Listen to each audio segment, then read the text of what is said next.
Bonjour à tous et bienvenue pour une nouvelle vidéo. Aujourd'hui nous allons voir ensemble comment filmer une interview ou autre en contre-jour. Mais avant ça, l'introduction.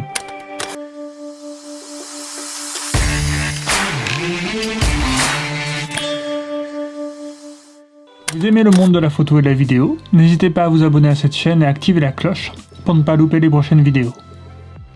Filmer en contre-jour n'est jamais une chose très simple, et j'ai eu l'occasion d'expérimenter cela lors de réalisation d'interviews pour un client il y a peu de temps, et j'ai donc eu l'idée de faire cette vidéo pour vous.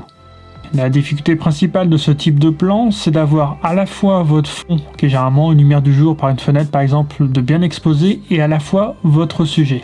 Le but étant pour nous, pour la réalisation d'interviews modernes, d'avoir un maximum de flou d'arrière-plan, afin de mettre votre sujet en valeur, donc du coup filmer avec la plus grande ouverture possible.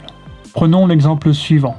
Ici vous avez le plan filmé à l'ouverture la plus grande, c'est-à-dire que votre sujet est à peu près bien exposé, on a du flou d'arrière-plan, mais par contre votre arrière-plan est complètement cramé, derrière vous n'avez aucune information, tout est blanc, tout est cramé. Pour remédier à cela, nous allons avoir besoin de deux outils. Premièrement d'un filtre ND et deuxièmement d'une lumière principale, d'une key light. Alors un filtre ND, qu'est-ce que c'est? Si vous ne savez pas, c'est une sorte de paire de lunettes de soleil pour votre objectif.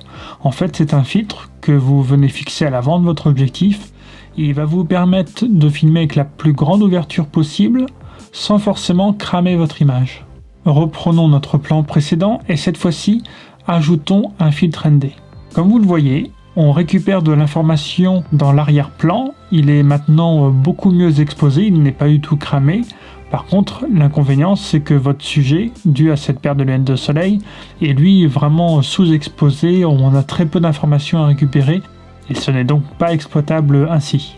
C'est à ce moment qu'on rajoute une key light, une lumière principale, pour éclairer votre sujet. Personnellement, j'aime beaucoup les key lights de chez Falcon Eyes, j'en ai une 48, qui permet d'avoir en fait un éclairage assez doux, comme si on utilisait une softbox, sauf qu'en fait ça prend beaucoup moins de place, ça fait que 1 cm d'épaisseur de mémoire, et voilà, et ça donne une lumière assez douce. D'ailleurs sur ce plan, je vais compléter aussi avec la Falcon Eyes 28 STD cette fois-ci, donc qui est la même chose mais en version plus petite, juste pour déboucher un peu les ombres. Vous voyez donc maintenant le résultat du plan avec le filtre ND pour récupérer l'information et pour bien exposer votre arrière-plan et la key light pour bien éclairer votre sujet.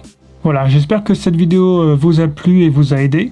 Si vous avez aimé cette vidéo, n'hésitez pas à lâcher un pouce bleu. Et comme d'habitude, si vous avez la moindre question ou le moindre commentaire, n'hésitez pas à utiliser justement l'espace commentaire qui est juste en dessous. Et voilà, j'y répondrai avec plaisir. En attendant, prenez soin de vous et à bientôt pour une prochaine vidéo.